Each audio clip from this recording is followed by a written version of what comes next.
Welcome back to the deep dive.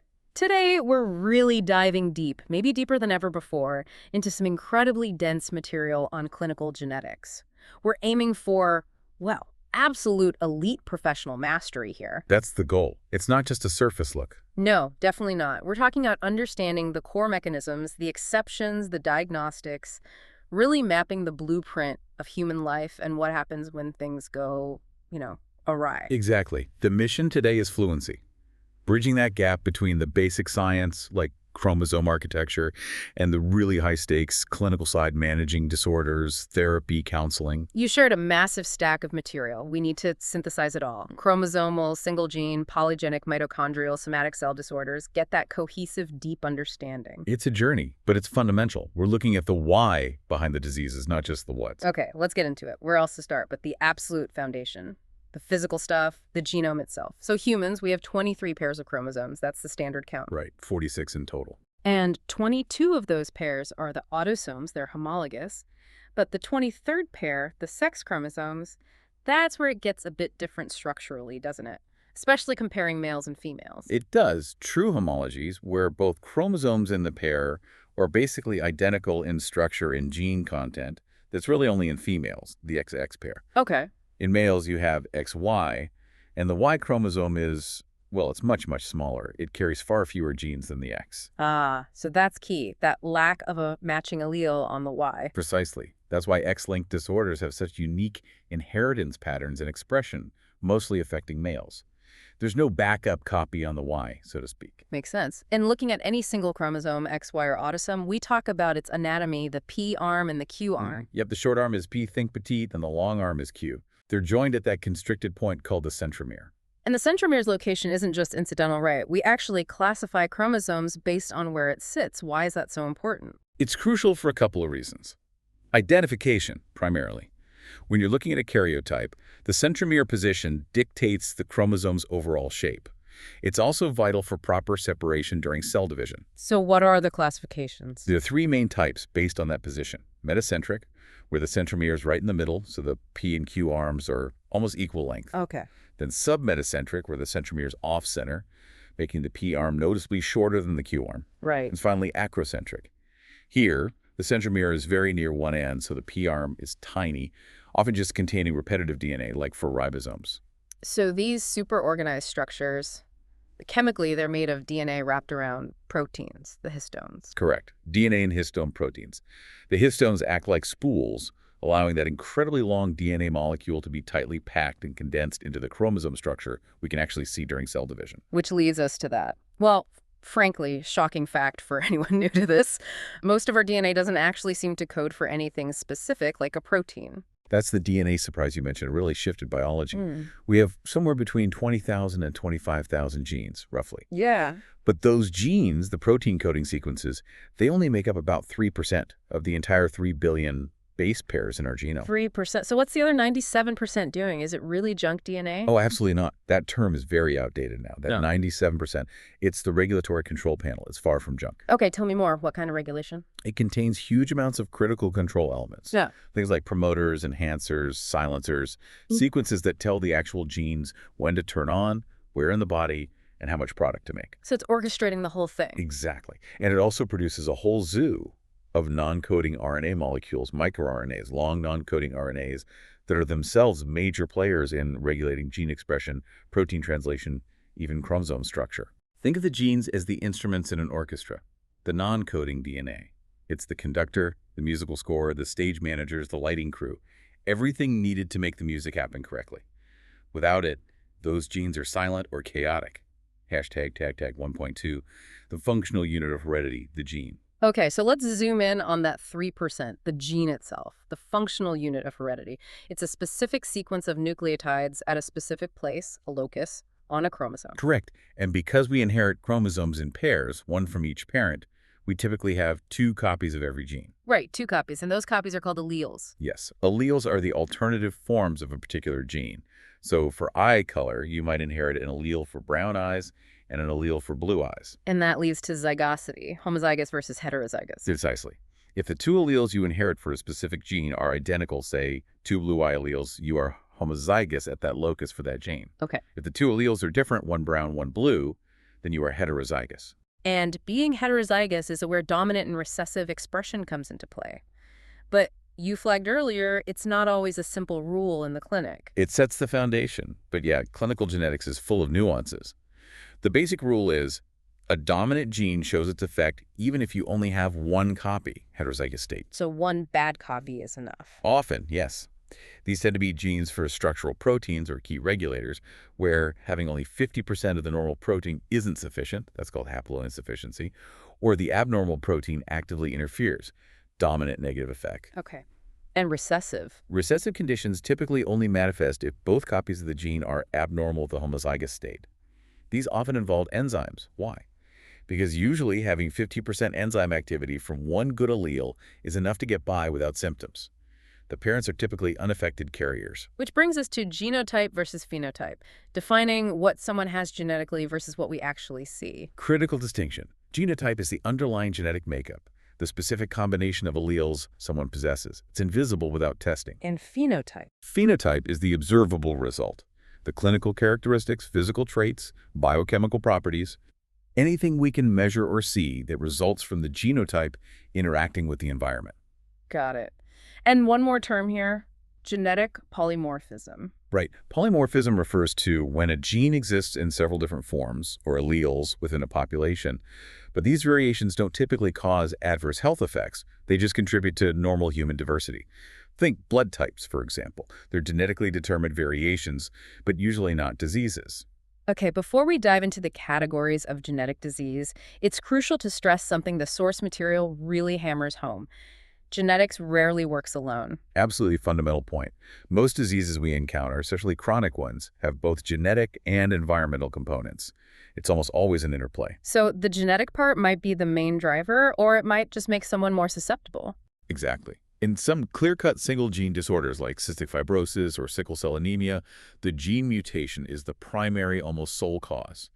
But for things like heart disease, type 2 diabetes, many cancers, the genes might just provide predisposition. Lowering the threshold. Precisely. They make you more vulnerable, but it might take specific environmental triggers, diet, lifestyle, exposure to toxins, for the disease to actually develop. Understanding that balance is key for thinking about prevention and risk. Hashtag 2.2, the classification system. So to get a handle on this complexity, clinicians use a classification system. Our sources lay out 5 main types of genetic mechanisms that cause disease. We need to master these. This is really the roadmap for diagnosis and thinking about inheritance. Okay. The 5 broad categories are: Okay, number 1. 1. Chromosomal disorders. These are the large-scale problems missing, or extra whole chromosomes, or big structural rearrangements. Think Down syndrome, Turner syndrome. It's like errors in the main blueprint pages. Got it. Number 2. 2. Single gene disorders, also called Mendelian disorders, caused by mutations in a single gene. These follow those predictable inheritance patterns we just discussed: dominant, recessive, X-linked. Like Huntington's disease or PKU. It's like a specific typo in one instruction. 3. Polygenic disorders or multifactorial disorders. These result from the combined effects of variations in multiple genes, often interacting heavily with environmental factors. Think hypertension, cleft palate, maybe schizophrenia. It's many small typos plus external factors. Right, 4. 4. Mitochondrial disorders. These are unique because they stem from mutations in the small DNA molecule found inside mitochondria, the cell's powerhouses. And crucially, this DNA is inherited almost exclusively from the mother. Ah, the maternal inheritance pattern. And 5. 5. Somatic cell genetic disorders. These are genetic changes that happen after conception in specific body cells, somatic cells, not the germ cells, egg or sperm, so they aren't typically inherited. Most cancers fall into this category: acquired mutations driving cell growth. Okay, let's tackle the first category. Chromosomal disorders. These are the big ones, involving massive amounts of genetic material. Losing or gaining a whole chromosome. It usually causes huge problems, right? Often leading to miscarriage. That's right. The genetic imbalance is usually catastrophic.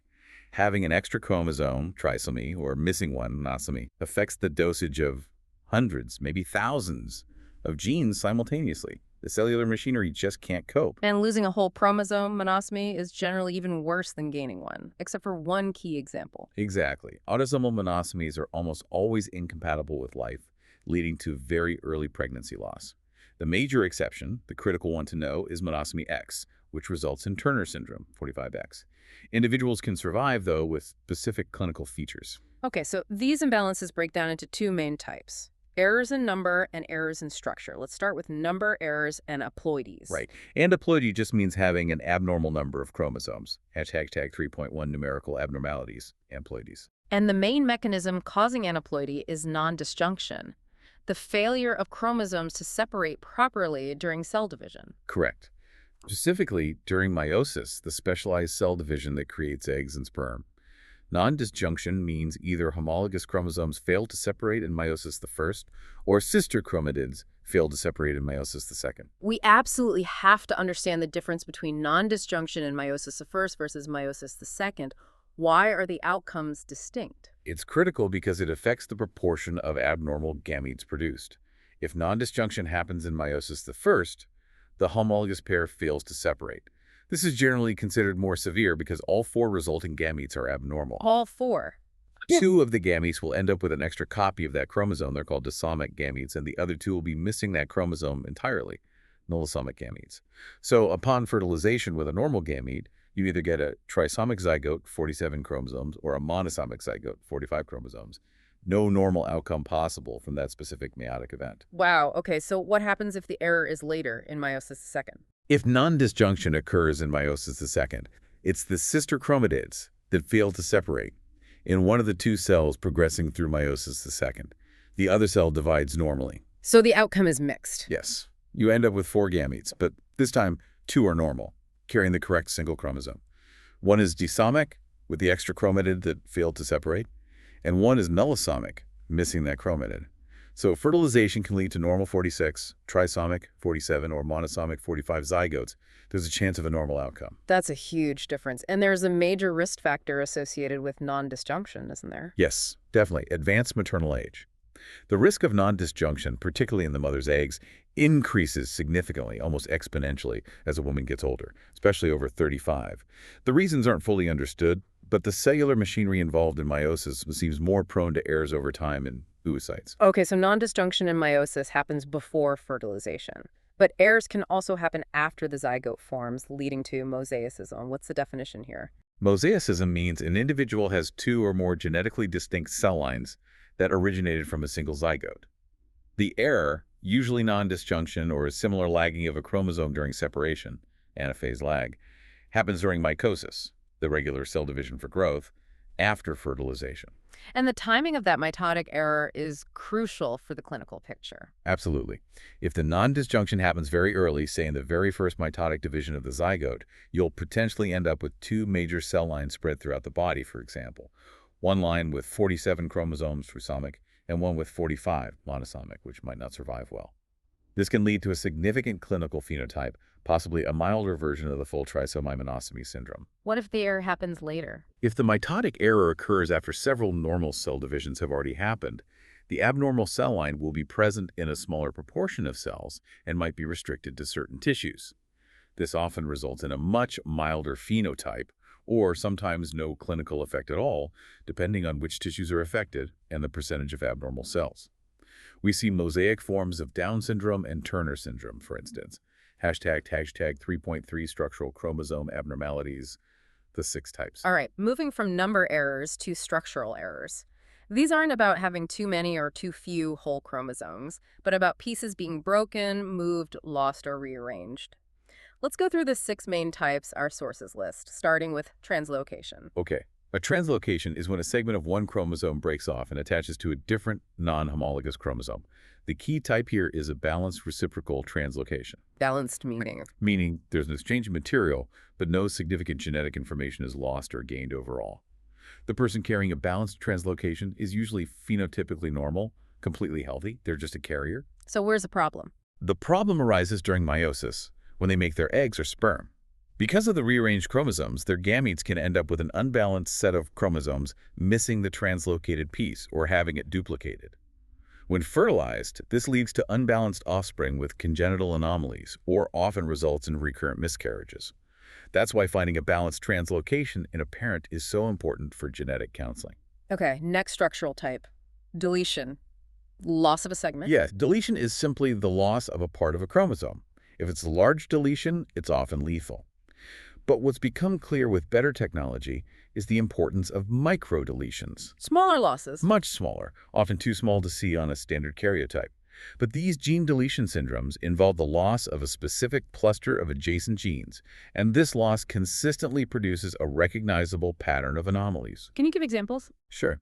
The 7q11.23 deletion causes Williams syndrome characteristic facial features, heart defects like supravalvular aortic stenosis, overly friendly personality. Deletion on chromosome 15q11 causes Prader-Willi syndrome or Angelman syndrome, depending on parental origin. We'll come back to that. And the 22q11.2 deletion causes DeGeorge syndrome or velocardiofacial syndrome, heart defects, palate abnormalities, immune issues. These microdeletions are clinically really important. Right. The opposite of deletion would be duplication. Duplication, an extra copy of a chromosome segment. Like deletions, the clinical effect depends heavily on which genes are involved and the size of the duplicated segment. It results in a partial trisomy for the genes in that region, often leading to developmental delays and intellectual disability due to the gene dosage imbalance. Now for some more unusual structures. Ring chromosome. A ring chromosome forms if there are breaks on both the short p and long q arms of the same chromosome. The broken sticky ends then join together, forming a ring. The small terminal fragments beyond the breaks are usually lost. Does that cause problems? It can. Ring chromosomes can be unstable during cell division, leading to variable phenotypes. We sometimes see ring chromosome 18, for example, associated with certain features. Okay. Then inversion. Flipping a segment around. Exactly. An inversion happens when a chromosome segment breaks in two places, flips 180 degrees, and then reinserts itself back into the chromosome. Is the person affected? Usually not, if it's a balanced inversion. No genetic material lost. They're typically phenotypically normal unless one of the breakpoints happens to disrupt a critical gene. The risk, again, like with translocations, is during meiosis. Forming gametes with inversions can lead to unbalanced chromosomes in the offspring, containing deletions or duplications. And the last structural type, quite rare. Isochromosome. Isochromosome. This is a weird one. It happens when a chromosome divides incorrectly during mitosis, or meiosis specifically.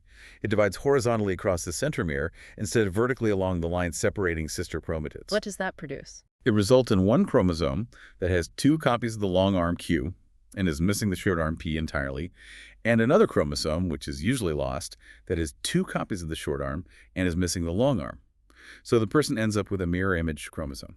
That sounds very unbalanced. It is. It leads to having three copies of the genes on one arm, trisomy, and only one copy of the genes on the other arm, monosomy. A classic example is the isochromosome of the long arm of the X chromosome, IXQ, which is one cause of Turner syndrome features. Hashtag tag 3.4 genomic imprinting. Okay, this next concept, genomic imprinting, is fascinating. It completely breaks the simple idea that the gene copy from your mom and the gene copy from your dad are functionally the same. They're not always equal. Not always, no. Genomic imprinting is an epigenetic phenomenon. It means that for certain specific genes, only one copy, either the one inherited from the mother or the one inherited from the father, is active.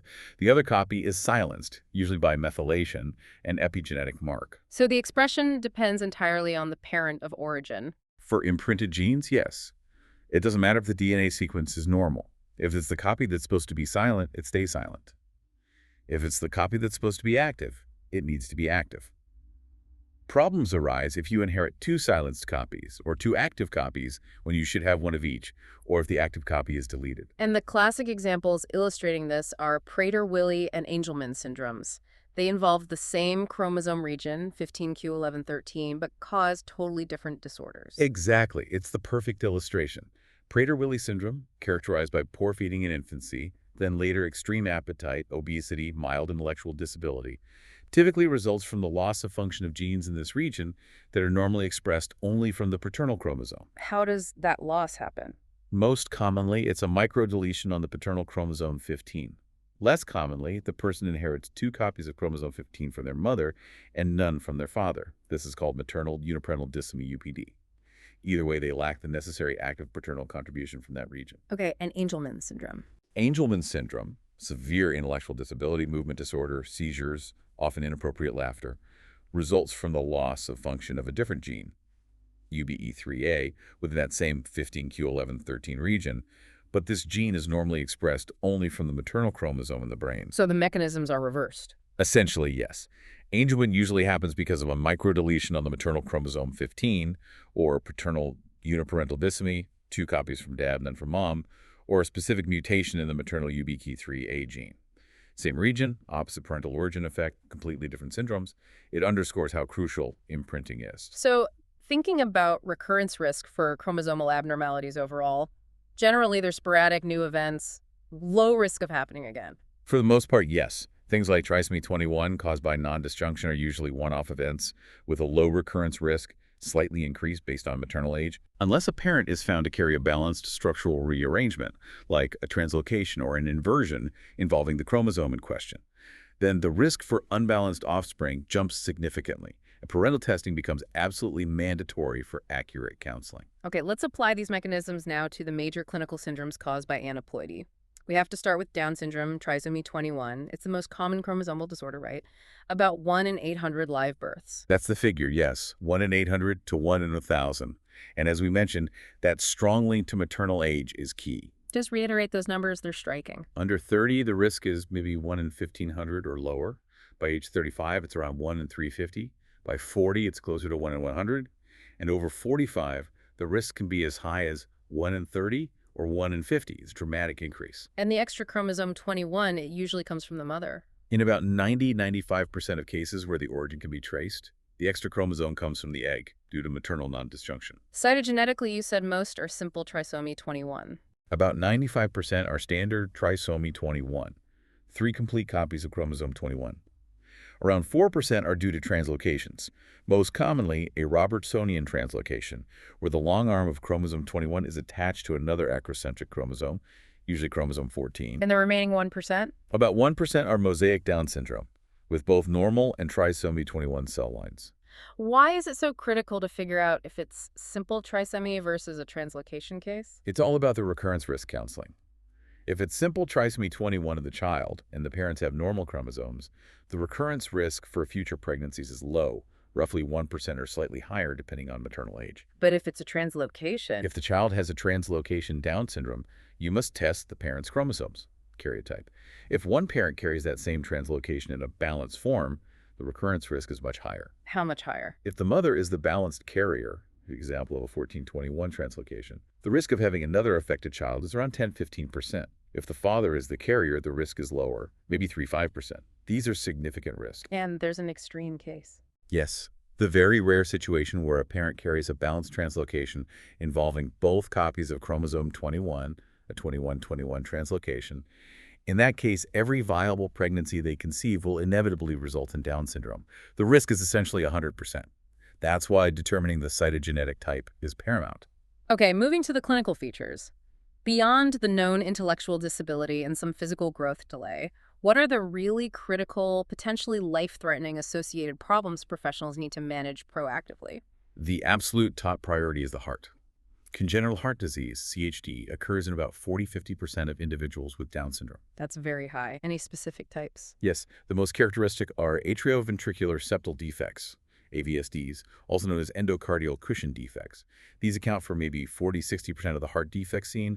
Other defects like VSDs and ASDs also occur. So cardiac evaluation is non-negotiable. Mandatory. Every infant with Down syndrome needs a thorough cardiac evaluation, including an echocardiogram, ideally before 6 months, definitely before 9 months, because unrecognized heart defects are the main cause of early mortality.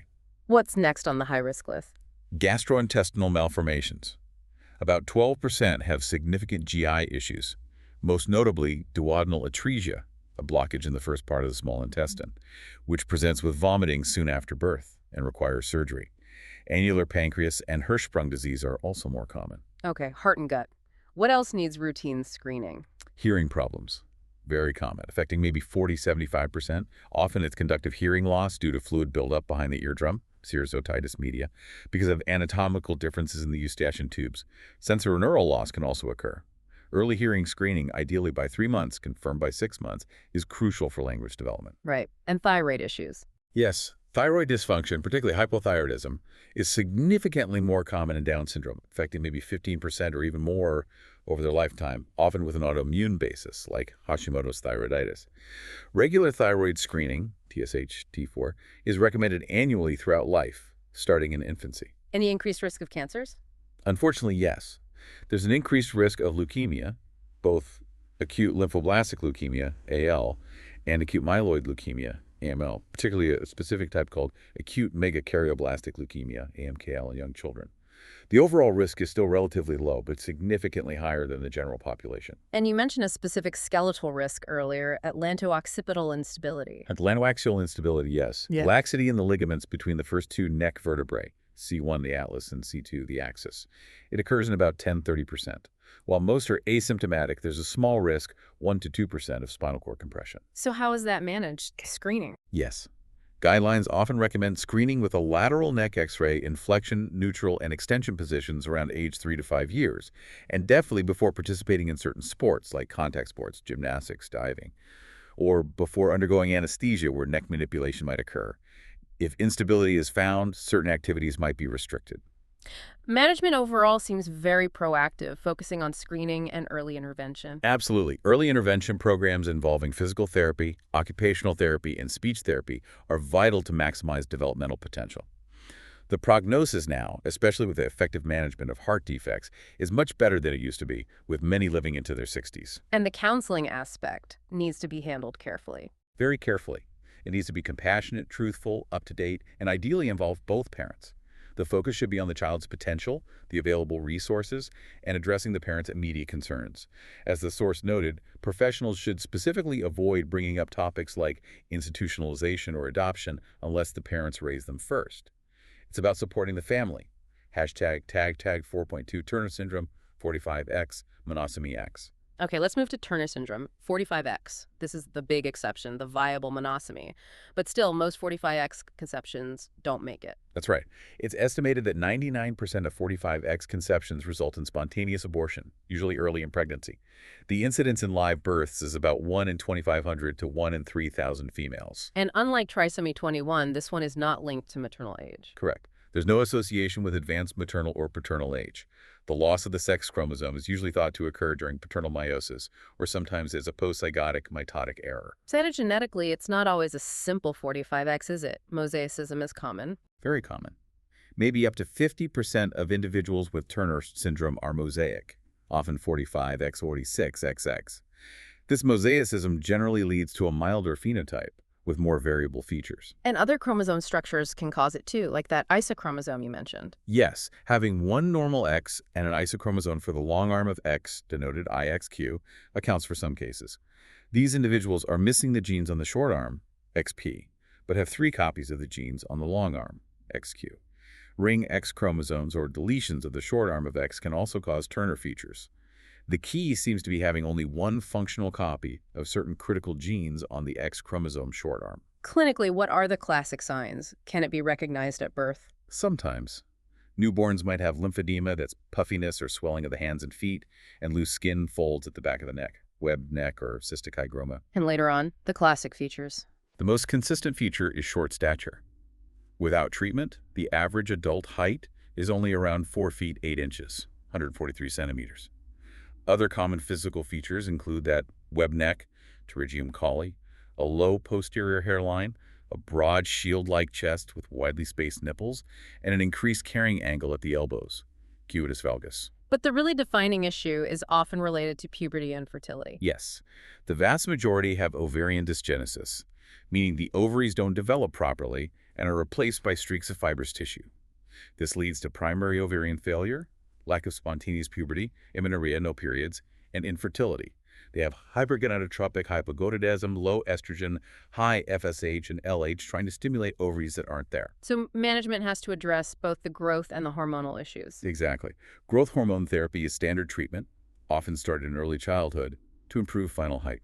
It can add several inches, but yes, it's expensive and requires daily injections for years. And for puberty. Estrogen replacement therapy is needed to induce puberty and develop secondary sexual characteristics, breast development, etc.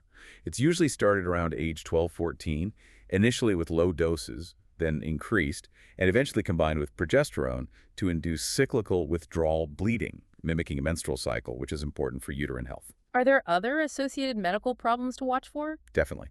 Congenital heart defects occur in about 30–50%, most commonly bicuspid aortic valve and coarctation narrowing of the aorta.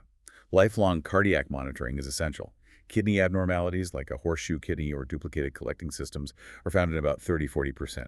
Hearing loss, often sensorineural, is also common. Autoimmune disorders, particularly thyroiditis, are more frequent too. And one specific warning if a Y chromosome is detected. Yes, this is crucial. If any Y chromosome material is found, usually through specific molecular testing, as it might not be obvious on a standard karyotype, especially in mosaic cases, there is a significantly increased risk of developing gonadoblastoma, a type of gonadal tumor, in those streak ovaries. Therefore, prophylactic removal of the streak gonads, gonadectomy, is strongly recommended in any Turner syndrome individual with Y chromosome material present. #15.4.3. Other aneuploidies. Brief clinical overview. Okay, let's briefly touch on the other major autosomal trisomies, which are much more severe. Trisomy 18, Edwards syndrome. What are the hallmarks? Trisomy 18 is characterized by severe growth retardation starting prenatally, significant developmental delay, hypertonia, increased muscle tone, and very distinctive physical features. These include micrognathia, small jaw, low set ears, a prominent back of the called tail occiput, and that classic hand clenching with the index finger overlapping the third and the fifth finger overlapping the fourth. Very poor. Congenital heart defects are present in over 80%. Most infants unfortunately die within the first few weeks or months of life. Survival beyond the first year is rare. And trisomy 13, Pato syndrome, also very severe. Yes, equally severe prognosis. Trisomy 13 is associated with major structural brain defects, particularly holoprosencephaly, failure of the forebrain to divide properly, microcephaly, severe eye defects like microphthalmia, small eyes, or anophthalmia, absent eyes, colobomas, gaps in eye structures, cleft lip and/or palate are very common, and often postaxial polydactyly, extra fingers or toes on the little finger toe side. Deafness is also common. Again, survival is usually measured in days or weeks. Finally, the most common sex chromosome aneuploidy in males, 47,000XXY, Klinefelter syndrome, less severe than the autosomal trisomies. Much less severe, yes. Many individuals might not even be diagnosed until puberty or later, often when seeking help for infertility. The key features are related to testicular failure, hypergonadotropic hypogonadism. They tend to have small, firm tests, produce little testosterone, leading to incomplete virilization, reduced facial body hair, and often gynecomastia, breast development. Any other common features? They are typically tall, often with disproportionately long legs. There can be learning difficulties or language delays, maybe borderline intellectual disability, and sometimes psychosocial issues. But overall, intelligence is usually within the normal range. And management focuses on the hormone deficiency. Primarily, yes. Testosterone replacement therapy, usually started during adolescence, is crucial for promoting normal male secondary sexual development, improving bone density, muscle mass, energy levels, and libido. Fertility is typically not possible due to the testicular failure. All right, let's shift gears now. We're moving from those large-scale chromosome errors to the finer details. Single gene disorders. These are caused by mutations, heritable changes in the DNA sequence of just one specific gene. Right. These mutations alter the protein the gene codes for, either changing its structure, its function, or how much of it is made. #tag 5.1 mechanisms of gene mutation. What are the main ways a gene's sequence can be mutated? The most common type is substitution or point mutation. Yes, point mutations, where a single DNA base pair is changed, are very common. They can have several different consequences depending on how they affect the resulting protein code. Like what? A silent mutation is a base change that, due to the redundancy of the genetic code, still codes for the same amino acid. So no change to the protein, usually no clinical effect. Okay. A missense mutation changes the codon so that it specifies a different amino acid. This might have a mild effect, a severe effect, or no effect at all, depending on how critical that amino acid is to the protein's structure and function. Sickle cell anemia is a classic example of a missense mutation. And the worst kind of point mutation. Generally, that's a nonsense mutation. This changes a codon that normally specifies an amino acid into a stop codon. This signals the protein-making machinery to halt prematurely, resulting in a shortened, truncated protein that is almost always non-functional. Okay, so that's substitution. What about losing or gaining bases? Deletions or insertions? Deletions, loss of bases, and insertions, gain of bases, are also major mutation types. Their impact depends crucially on the number of bases involved. How so? Remember, the genetic code is read in triplets, 3 bases at a time, codons. If a deletion or insertion involves a number of bases that is a multiple of 3, using 3, 6, 9 bases lost or gained, it causes an in-frame deletion or insertion. This removes or adds one or more whole amino acids, but the reading frame for the rest of the gene remains correct downstream. This might still disrupt the protein, but it's often less severe. And if it's not a multiple of 3? That's usually catastrophic. If you delete or insert, say, 1, 2, 4, or 5 bases, it causes a frame shift mutation. This shifts the entire reading frame from the point of the mutation onwards. Every codon downstream will be read incorrectly, resulting in a completely garbled sequence of amino acids, usually followed quickly by a premature stop codon. Frame shifts almost always lead to a non-functional protein.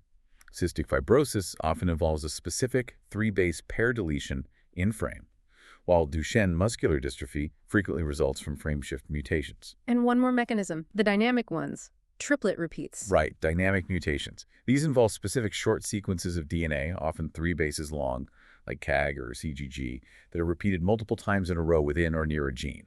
These repeat tracks can be unstable. Unstable how? They have a tendency to expand in size, increase the number of repeats when the gene is passed from one generation to the next, particularly through one parent, sometimes mother, sometimes father, depending on the specific disorder. And what does that expansion do? Once the number of repeats exceeds a certain threshold, it causes disease. Often, the larger the expansion, the more severe the disease, or the earlier it starts. This leads to the phenomenon of anticipation, where the condition appears worse or earlier in successive generations. Classic examples include Huntington disease, CAG repeats, and Fragile X syndrome, CGG repeats. Hashtag 5.2 autosomal inheritance. Okay, let's apply these mutations to the main inheritance pattern, starting with autosomal dominant. You said these often affect structural proteins or regulators and only need one faulty copy. Correct. Because they're on autosomes, they affect males and females equally. With one affected parent, each child has a 50% chance of inheriting the mutated allele and thus the condition. What are some key characteristics for professionals to remember about dominant conditions? One is the possibility of de novo mutations, meaning the mutation appears for the first time in the affected individual with no family history. This is particularly associated with advanced paternal age for some dominant disorders like achondroplasia or Marfan syndrome, possibly due to the large number of cell divisions sperm undergo. Anything else? We also need to be aware of reduced penetrance and variable expressivity. Define those again. Reduced penetrance means some individuals inherit the dominant mutation but show no signs or symptoms of the disease at all. They have the genotype but not the phenotype. They can still pass the mutation on, though. Tricky for counseling. And variable expressivity. Variable expressivity means individuals with the exact same dominant mutation can have vastly different symptoms. Some might be very mildly affected, while others in the same family are severely affected. Neurofibromatosis type 1 is a classic example. This makes predicting the outcome difficult and requires careful examination of relatives for subtle signs. Okay, now autosomal recessive. These need 2 faulty copies, often affect enzymes, and parents are usually carriers. Exactly. Males and females affected equally. Parents are typically heterozygous carriers, phenotypically normal. The recurrence risk for their children is classic Mendelian. 1 in 4 chance of being affected, homozygous recessive, 1 in 2 chance of being an unaffected carrier, heterozygous, and 1 in 4 chance of being unaffected and not a carrier, homozygous dominant. These are the classic inborn errors of metabolism. Many of them are, yes, like PKU, galactosemia, Tay-Sachs disease, sickle cell anemia, cystic fibrosis, beta thalassemia. Because carriers are healthy, the faulty allele can remain hidden in families for generations until, by chance, 2 carriers have children together. And they are more common in certain situations. There's a higher incidence in populations where consanguineous marriage between relatives, is common because relatives are more likely to share the same rare recessive alleles inherited from a common ancestor. But they certainly occur in outbred populations too, often due to compound heterozygosity. Compound heterozygote means the affected person has 2 different mutated alleles at the same gene locus, one inherited from each parent. For example, someone with cystic fibrosis might have the common F508L mutation on one chromosome 7 and a different, rarer CF mutation on the other chromosome 7. They don't have 2 identical mutations, but both copies of the gene are faulty, leading to the disease. Hashtag 5.3 sex-linked and mitochondrial inheritance. Moving to the sex chromosomes.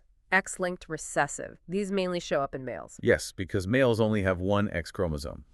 Homozygous. If they inherit a recessive mutation on that X, there's no corresponding normal allele on the Y chromosome to compensate, so they express the trait or disease. Females with two X chromosomes are usually unaffected carriers if they inherit one mutated X, as their other normal X can usually compensate. Examples. Classic examples are hemophilia A and B, Duchenne muscular dystrophy, DMD, red-green color blindness. What are the inheritance rules? Affected males cannot pass the condition to their sons. They give them the Y chromosome. But they pass the mutated X chromosome to all of their daughters, who become obligate carriers. Females. Carrier females have a 50% chance of passing the mutated X to each child. So 50% chance of having an affected son and 50% chance of having a carrier daughter.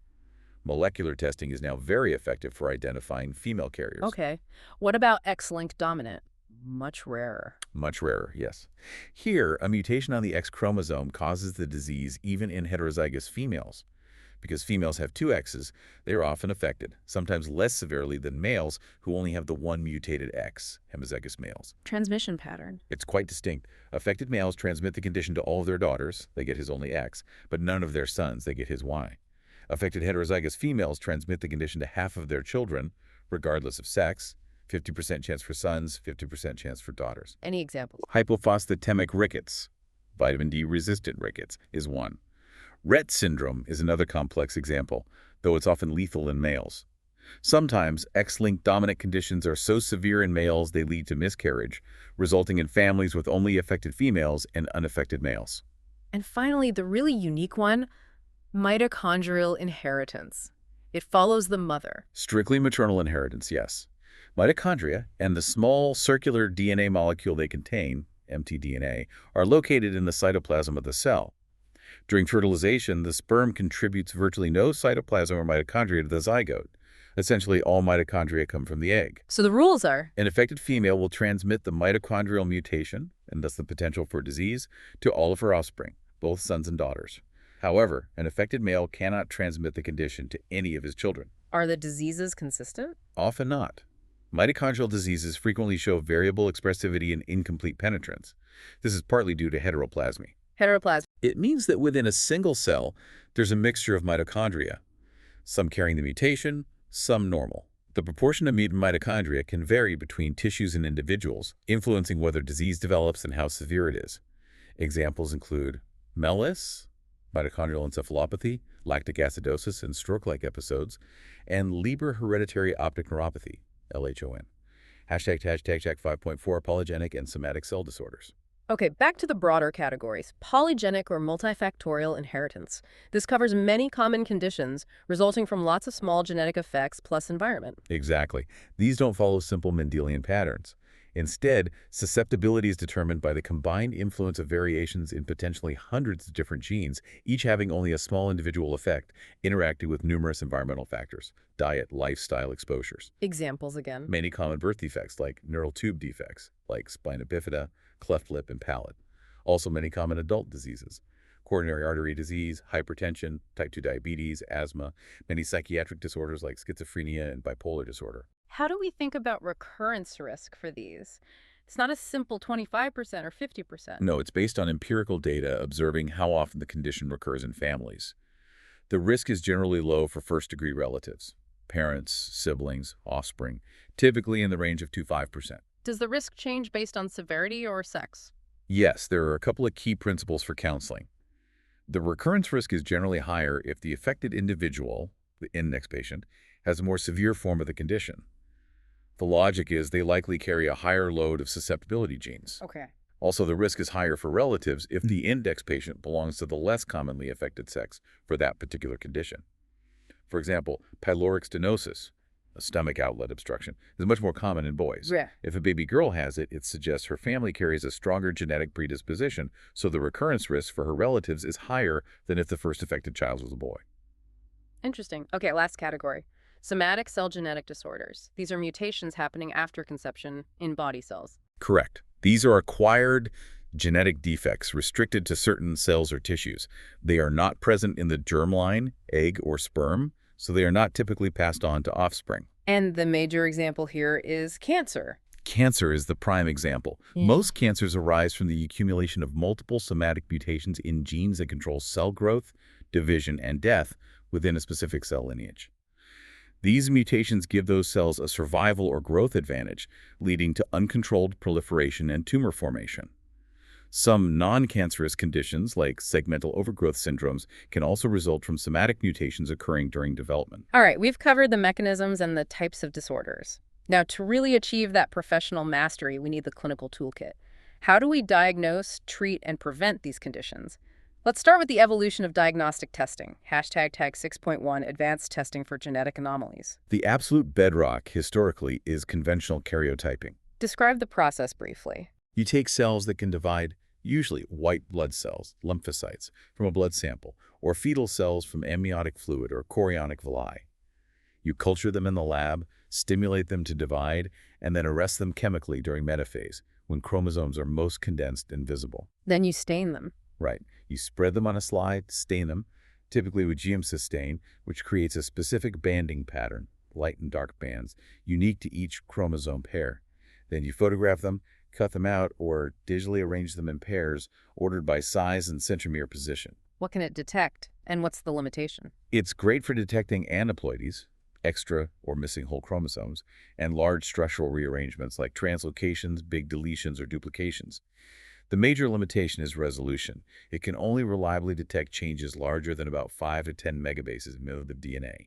Smaller stuff gets missed. Plus, it takes time, usually several days to weeks, because you need living, dividing cells. That resolution limit is where the molecular techniques came in, offering faster results for specific questions, like FIH. Exactly. FISH, fluorescent in situ hybridization, was a huge step forward for targeted analysis. You use DNA probes labeled with fluorescent dyes that are designed to bind to specific chromosome regions you're interested in. How is it used? You can use probes for specific chromosomes like 13, 18, 21, XY to rapidly screen for common aneuploidies, often getting results in 24-48 hours from uncultured cells, like amniocytes. This is called interphase FASH, great for prenatal diagnosis. Or you can use probes specific to microdeletion regions, like the 22QQ11.2 region for DiGeorge syndrome, to confirm a suspected diagnosis quickly. Other rapid techniques like qBCR, quantitative PCR, or MLPA, multiplex ligation-dependent probe amplification, also allow for targeted quantification of specific chromosome regions. So FESH and similar methods are like high-speed spot checks for known problems. That's a good way to put it. They're fast and sensitive for the specific targets they're designed for, but they don't give you a genome-wide view like karyotyping does. Which brings us to the modern workhorse for detecting smaller imbalances across the whole genome, chromosomal microarray, CMA. How does it achieve such higher resolution? CMA, also called array CGH, comparative genomic hybridization, works fundamentally differently. It doesn't look at chromosome's shape. It measures the amount or copy number of DNA sequences across the entire genome. Wow. You take the patient's DNA and label it with one fluorescent color and a normal controlled DNA sample and label it with another color. Then you mix them and hybridize them to a glass slide or chip that has millions of tiny spots, each containing a known short DNA sequence, a probe, from across the genome. And you measure the colors. Yes. The machine measures the ratio of the two colors binding to each spot. If the patient has the normal 2 copies of that DNA sequence, the ratio will be balanced. If the patient has a deletion, only 1 copy, their color signal will be lower at that spot. If they have duplication, 3 or more copies, their signal will be higher. What's the advantage? Huge advantages.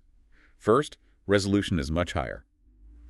CMA can detect copy number variations, CNVs, meaning deletions and duplications, down to the kilobase KB range, maybe 50 to 100 times better resolution than a karyotype. Second, it doesn't require dividing cells, so results can be faster.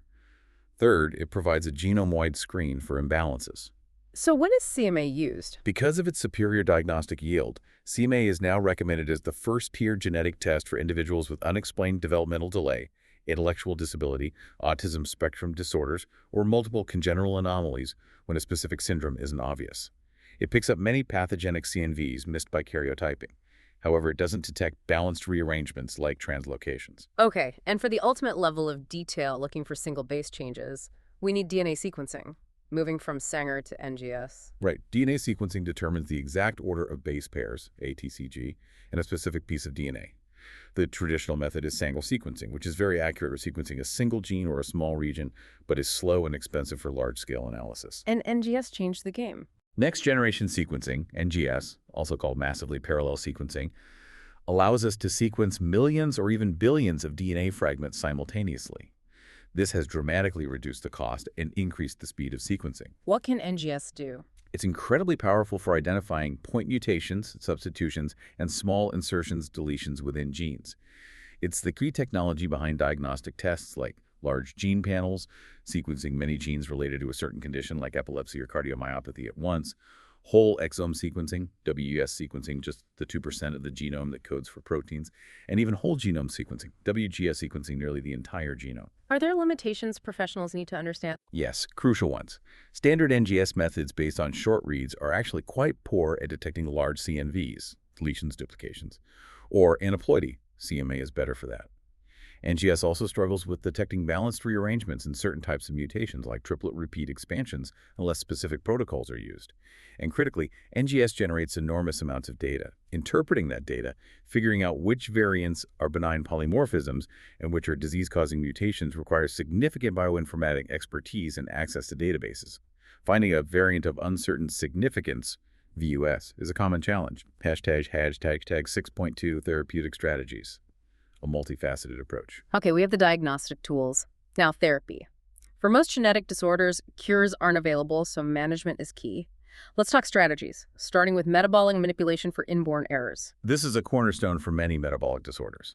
The goal is usually to reduce the buildup of a toxic substance that accumulates because an enzyme is missing or deficient. Example. The classic is dietary restriction. For PKU, phenylketonuria, diagnosed by newborn screening, lifelong restriction of phthalate intake is absolutely critical to prevent severe, irreversible brain damage. For galactosemia, removing lactose and galactose from the diet prevents liver failure and cataracts.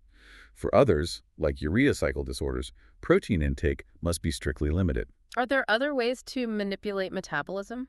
Yes, sometimes you can try substrate reduction therapy, using drugs to decrease the body's production of the substance that's accumulating. This is being used or explored for some lysosomal storage disorders like Gaucher disease. What about replacing what's missing?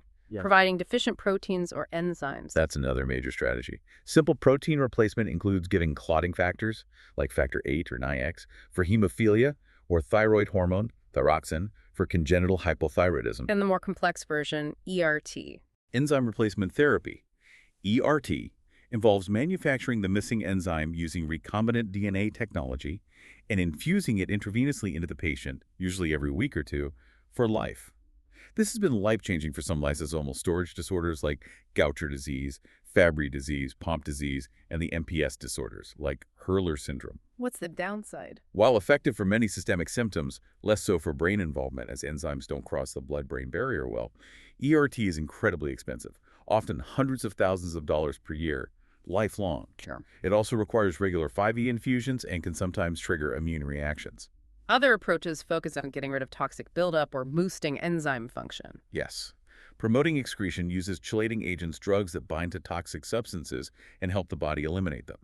For example, penicillamine, or trientine, is used to remove excess copper in Wilson disease.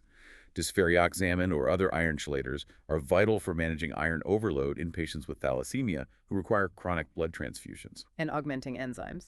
Sometimes you can boost residual enzyme activity.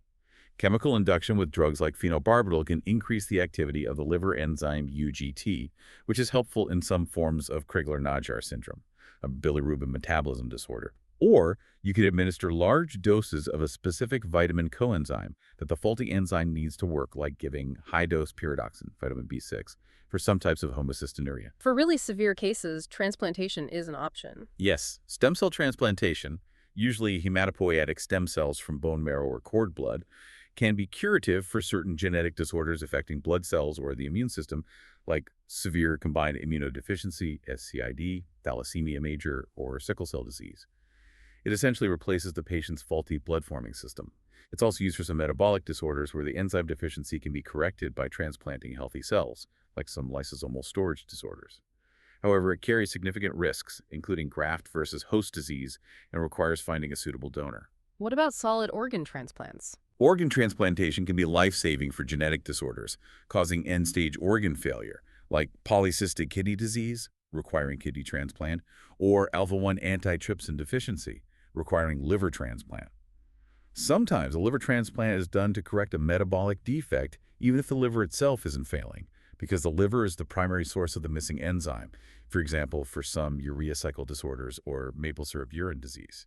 And there's supportive care and surgery, too. Absolutely. Surgery is often needed to correct structural defects associated with genetic syndromes, like heart defects and Down syndrome, cleft palate. Splenectomy might be done for hereditary spherocytosis to reduce red blood cell destruction. Supportive care is crucial, like advising patients with hemophilia to avoid trauma, or using bisphosphonate therapy to strengthen bones and reduce fractures and osteogenesis imperfecta. Finally, the cutting edge, molecular targeted therapies and gene therapy. This is where the future lies. Molecular targeted therapies are drugs designed to interact with a specific mutated protein. A prime example is ivacaftor, Kalydeco, for cystic fibrosis patients with specific types of CFPR mutations, gating mutations. It helps the faulty protein channel open more effectively. Other corrector drugs help misfolded CFTR protein get to the cell surface. And gene therapy, the ultimate fix. Gene therapy aims to correct the underlying genetic defect by introducing a functional copy of the gene into the patient's cells. This is often done using modified, harmless viruses, viral vectors, to deliver the gene. It's shown success for a few conditions, like adenosine deaminase, ADA deficiency causing SCID, and spinal muscular atrophy, SMA. There are active trials for many others like hemophilia and sickle cell disease. However, challenges remain regarding the efficiency of gene delivery, ensuring long-term expression, safety, avoiding immune reactions or accidentally causing cancer by inserting the gene in the wrong place, and cost. But the potential is enormous. Hashtag 6.3 Prevention of Genetic Disorders. Since cures are tough, prevention is critical. This happens at different stages. Let's start with primary prevention before pregnancy, carrier screening. Yes. Carrier screening aims to identify healthy individuals who carry a recessive gene mutation before they have children. This allows them to understand their risk of having an affected child if their partner is also a carrier, and to consider options like prenatal diagnosis or pre-implantation genetic diagnosis, PGD. What conditions are commonly screened for? Screening is often targeted to specific ethnic groups with higher carrier frequencies for certain disorders like Tay-Sachs disease in Ashkenazi Jews, sickle cell trait in individuals of African descent, or beta thalassemia trait in Mediterranean populations, often using a simple blood test like HbA2 levels. Cystic fibrosis carrier screening is now offered more broadly. Molecular testing is used for many of these. Another key primary prevention, folic acid. Absolutely critical. Folic acid supplementation before conception and during early pregnancy dramatically reduces the risk of neural tube defects, NTDs, like spina bifida and anencephaly. The standard recommendation is 0.4 milligrams per day for all women of childbearing potential. For women at high risk, for example, previous child with an NTD or taking certain anti-seizure medications, the recommended dose is much higher, 4 milligrams per day. Okay, moving to secondary prevention, catching things early after birth. Newborn screening. Newborn screening NBS is a public health triumph. It involves testing babies for certain serious but treatable genetic and metabolic disorders within the first few days of life, usually using a heel prick blood spot sample. Why is it so important? Because early diagnosis allows for immediate intervention that can prevent irreversible damage and dramatically improve the outcome. Classic examples include congenital hypothyroidism, treated with thyroid hormone, PKU, treated with diet, and galactosemia, treated with diet.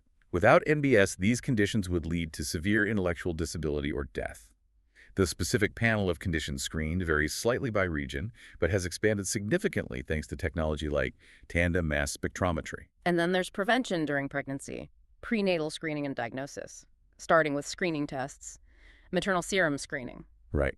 Prenatal screening aims to identify pregnancies at increased risk for certain common chromosomal abnormalities, primarily Down syndrome, trisomy 21, trisomy 18, and sometimes trisomy 13. Maternal serum screening measures the levels of specific hormones and proteins in the mother's blood during the first and/or second trimester. What are those markers? First trimester screening often combines measurement of PPA, pregnancy-associated plasma protein A, and free beta-HCG, human chorionic gonadotropin, with an ultrasound measurement of neutral translucency, NT. Second trimestral quad screen measures AFP, alpha-fetoprotein, HCG, unconjugated estriol UE3, and inhibin A. And specific patterns suggest risk. Yes. For example, in Down syndrome pregnancies, first trimester screening often shows low PPA and high HCG. Second trimester screening typically shows low AFP, low estriol, and high HCG and inhibin A. For trisomy 18, usually all markers are low. These results are combined with maternal age to calculate a specific risk score, like 1 in 100 or 1 in 1,000. A threshold, often 1 in 250 or 1 in 300, determines if the screen is positive, high risk. But remember, it's just a screening test, not diagnostic. Then came the big change: non-invasive prenatal screening, NIPS, using fetal DNA in mom's blood. Yes, NIPS, sometimes called NIPT, non-invasive prenatal testing, has revolutionized prenatal screening. It analyzes small fragments of cell-free DNA, cfDNA, that circulate in the mother's blood during pregnancy. A significant portion of the cfDNA comes from the placenta and thus reflects the fetal genetic makeup. How is it done? Using NGS technology, NIPS can quite accurately quantify the relative amounts of DNA from different chromosomes. If there's an excess of chromosome 21 DNA fragments, for example, it strongly suggests trisomy 21 in the fetus. It can be done from 10 weeks of gestation onwards. How accurate is it? NIPS has a very high detection rate and, crucially, at a very low false positive rate for the common trisomies, 21, 18, 13, much better than serum screening. Its negative predictive value is extremely high, 99% or more, meaning if the NIPS result is negative tail risk, it's highly unlikely the fetus has one of those conditions. What if it's positive? This is critical. A positive NIPS result indicates high risk, but it is still considered a screening test. It must be confirmed with a definitive diagnostic test before any irreversible decisions are made. False positives can occur due to factors like placental mosaicism, the abnormality is in the placenta but not the fetus, or even maternal conditions. So the definitive diagnostic tests are invasive: chorionic villus sampling or amniocentesis. Yes. Invasive testing provides fetal cells for direct genetic analysis. Chorionic villus sampling, CVS, involves taking a small sample of placental tissue, chorionic villi, usually between 10 and 13 weeks of gestation. It carries a small procedure-related risk of miscarriage, roughly 0.51%. And amniocentesis. Amniocentesis involves withdrawing a small amount of amniotic fluid, which contains shed fetal cells, typically performed between 15 and 20 weeks gestation. The miscarriage risk is slightly lower than CVS, maybe around 0.1 or 0.3%. What are these samples used for? The fetal cells obtained from CVS or amnio can be used for definitive karyotyping, FESH, CMA, or specific DNA testing for single gene disorders, like CF, thalassemia, muscular dystrophy if there's a known family risk, or biochemical enzyme assays for certain metabolic disorders. This provides a definitive diagnosis. And you mentioned earlier results can be fast now. Yes, using FIH or qPCR on uncultured cells from CVS or amnio, labs can often provide a result for the common aneuploidies within 24-48 hours, which is crucial for timely decision-making. Full karyotype or CMA results still take longer, usually 1-2 weeks. #tag 6.4 genetic counseling, the communication process. Okay, wrapping up the toolkit is genetic counseling. It's more than just giving information. It's a specific communication process. How is it defined? The formal definition is a process of communication that deals with the human problems associated with the occurrence, or risk of occurrence, of a genetic disorder in a family. It involves helping the individual or family understand the medical facts, the inheritance pattern and recurrence risk, the available options, how to choose a course of action, and how to adjust to the condition or risk. The source material highlights 3 core objectives. What are they? They really define the ethical framework. 1. Provide accurate, complete, unbiased information about the condition, inheritance, risks, prognosis, and management options. Okay. 2. 2. Help the family choose the course of action that seems appropriate for them in view of their risks and their family goals, aligning with their personal ethical and religious values. It's non-directive. The counselor facilitates the family's decision. They don't make it for them. And 3. 3. Assist the family in adjusting psychologically to the disorder in an affected family member and steward to the risk of recurrence. It involves providing support and resources. So when should a doctor or healthcare provider make sure a patient or family gets referred for genetic counseling? What are the main indications? The indications are quite broad. Definitely if a hereditary disease is known or suspected in a patient or family member, if a child is born with multiple birth defects, intellectual disability, or dysmorphic features, if there's a known family history of a genetic condition. Other situations? Yes, couples with a history of recurrent miscarriages or infertility, individuals or couples planning pregnancy who have concerns due to family history, ethnicity for carrier screening, or advanced parental age. If there's known consanguinity, parents are related. If there was exposure to potential teratogens, drugs, infections, radiation during pregnancy. Or if prenatal testing, like ultrasound or NIPS, identifies potential problems or increased risks. Basically, anytime there's a question about genetic risk or diagnosis, #tag outro. Wow. We have covered an immense amount of ground today. Seriously, from the tiny details like centromere position, metacentric, submetacentric, acrocentric, all the way through the complex mechanics of non-disjunction, the subtleties of genomic imprinting, the detailed management for syndromes like Down and Turner, and landing on the power of CMA and NGS, I think we really have dug deep for that elite professional understanding. I agree. It's clear the field has shifted dramatically. Diagnostics have moved from just observing large chromosome changes to pinpointing microdeletions with CMA as a first step for many developmental issues, and sequencing single genes or whole exomes with NGS. That diagnostic power is what's really driving the move towards more targeted, personalized therapies. It absolutely is. Which leaves us with that final provocative thought for you, the listener, to chew on. We talked about how quickly diagnostic results can come back now. NIMPS screening, followed by maybe FESH or qPCR confirmation in just 24 to 48 hours. Think about that speed. What does getting definitive, high-resolution genetic information almost immediately mean for the ethical weight on genetic counselors, and maybe more importantly, for the emotional journey and decision-making timeline faced by families? How does having that full blueprint, essentially delivered overnight, change the very nature of reproductive choice and planning? It's a profound question. It really is. Yeah. Something to definitely consider. That speed changes everything. Indeed. The implications are huge and will shape clinical practice going forward. No doubt. Well, that's all the time we have for this massive exploration. Until our next deep dive.